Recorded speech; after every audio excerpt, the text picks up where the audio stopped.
ಒಂದು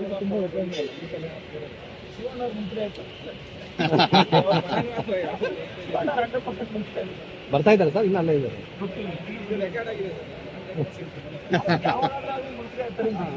ಹೌದು ಹೌದು, ಶಿವಣ್ಣ ನೋಡಿ ಹೆಂಗೆ ಹೇಳಿದ್ರು. ಪ್ರೀತಿ ಶಿವಣ್ಣ ಹೌದು.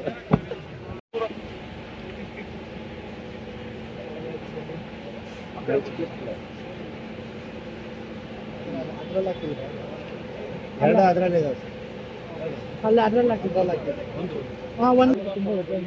ನಿನ್ನೆ 11:30 5 ಗಂಟೆವರೆಗೂ ಸುದೀರ್ಘವಾಗಿ ರಾಹುಲ್ ಗಾಂಧಿರವರು, ಅದೇ ರೀತಿಯಾಗಿ ನಮ್ಮ AICC ಅಧ್ಯಕ್ಷರು ಖರ್ಗೆ ಸಾಹೇಬರು, ನಮ್ಮ ಜನರಲ್ ಸೆಕ್ರೆಟರಿಗಳಾದಂಥ ವೇಣುಗೋಪಾಲ್ರವರು, ಉಸ್ತುವಾರಿ ಆದಂಥ ಸುರ್ಜೇವಾಲಾ ಅವರು, ನಾಯಕರಾದಂಥ ಮುಖ್ಯಮಂತ್ರಿಗಳಾದಂಥ ಸಿದ್ದರಾಮಯ್ಯನವರು, DCM DK ಶಿವಕುಮಾರ್ ಅವರು, ಇವ್ರ ಜೊತೆ ಯಾರ್ಯಾರ ಜೊತೆ ಎಷ್ಟೆಷ್ಟು ಮಾತಾಡೋರೆ, ಏನೇನು ಮಾತಾಡೋರೆ ಅಂತಕ್ಕಂಥದ್ದು ನಮ್ಗೆ ಗೊತ್ತಿಲ್ಲ. ಮಾತಾಡಿರೋದು ನಿಜ, ಅವರೆಲ್ಲ ಹಲವಾರು ವಿಚಾರಗಳ ಬಗ್ಗೆ ಮಾತಾಡಿದ್ದಾರೆ ಅಂತ ದೇವರು ಹೇಳ್ತಾರೆ.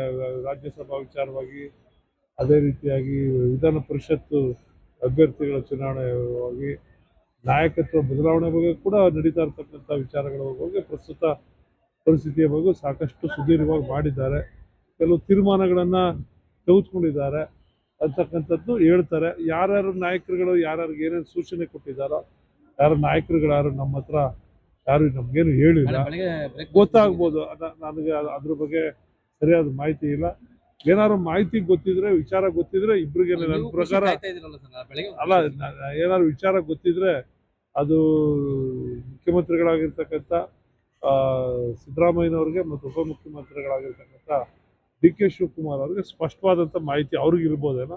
ಅವ್ರ ಬಳಿ ಹೈಕಮಾಂಡ್ ಮಾತಾಡಿರ್ತಕ್ಕಂಥದ್ದು. ನಮ್ಮ ಬಳಿ DK ಶಿವಕುಮಾರ್ ಸಾಹೇಬರಾಗಲಿ, ಸಿದ್ದರಾಮಯ್ಯ ಸಾಹೇಬರಾಗಲಿ ಯಾರು ಏನು ನಮ್ಮ ಬಳಿ ಯಾವುದೇ ರೀತಿಯ ಅಭಿಪ್ರಾಯಗಳನ್ನು ಇದುವರೆಗೂ ವ್ಯಕ್ತಪಡಿಸಿಲ್ಲ. ನಾವು ಕಾಯ್ತಾ ಇದ್ದೀವಿ.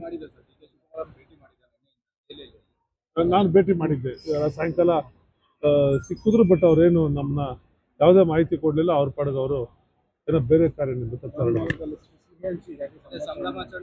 ಕಾರ್ಯಕರ್ತರುಗಳು ಎಲ್ಲ ಅವರು, ನೀವು TV ಅವ್ರು ಕೊಡ್ತಿರಲ್ಲ ಮಾಹಿತಿ, ಆ ಮಾಹಿತಿ ಆಧಾರದ ಮೇಲೆ ಕೆಲವರು ಯಾರು ರಿಯಾಕ್ಟ್ ಮಾಡಿರ್ಬೋದು. ಅದೇನಾರು ಆಗಿದ್ರೆ ಅದು ತೀರಾ ಅಡ್ವಾನ್ಸ್ ಆಯಿತು, ಅದು ಸರಿಯಲ್ಲ. ಸರಿಯಾದ ಸ್ಪಷ್ಟವಾದಂಥದ್ದು ಆದ್ಮೇಲೆ ಮಾಡಬೇಕು.